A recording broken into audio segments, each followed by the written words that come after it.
આગળ વાત કરીએ તો અરવલ્લીના મોડાસામાં સોડાની બોટલમાંથી મકોડો નીકળ્યો હોવાનું સામે આવ્યું છે। ગ્રાહકે સોડાની બોટલની ખરીદી કર્યા બાદ બોટલનું ઢાંકણું ખોલવા જતાં જ બોટલમાં મકોડો દેખાયો હતો। સોડાની સીલ પેક બોટલમાં મકોડો જોવા મળતા ગુણવત્તા સામે અનેક સવાલો ઊભા થઈ રહ્યા છે। ગ્રાહકે સીલ પેક સોડાની બોટલમાં મકોડો હોવાનો વિડીયો પણ કંપનીને મોકલ્યો હતો। જો કે વિડીયો મોકલ્યા બાદ પણ કંપની તરફથી કોઈ જવાબ આપવામાં આવ્યો નથી।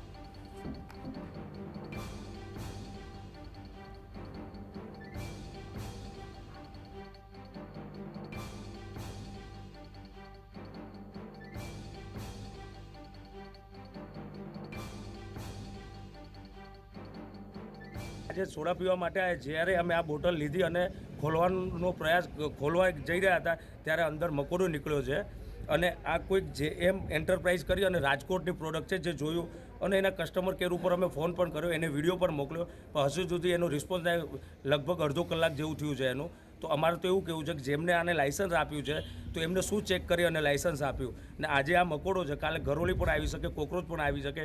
તો અમારે ગવર્મેન્ટને એટલી રિક્વેસ્ટ છે કે સ્વાસ્થ્ય સાથે ચેડા ના થાય અને આવી કંપનીને તરત બંધ કરવામાં આવે।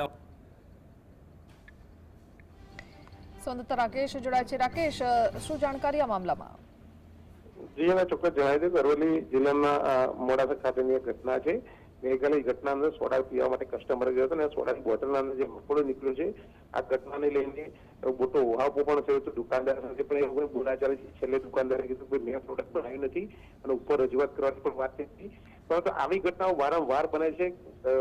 અંદર પેકેટના અંદર જે ફૂડ પેકેટના અંદર બી આવનાર કંઈક વસ્તુ નીકળતી હતી, વચ્ચે જે ગરોળી નીકળી હતી સવારના પેકેટના અંદર, એટલે વારે ઘડી જે ઘટનાઓ બને છે એને તંત્રે ચોક્કસ આપણા બધી ગંભીરતા રાખીને આવા પગલાં લેવા જોઈએ એવી લોકોની માંગ છે। જી, આભાર।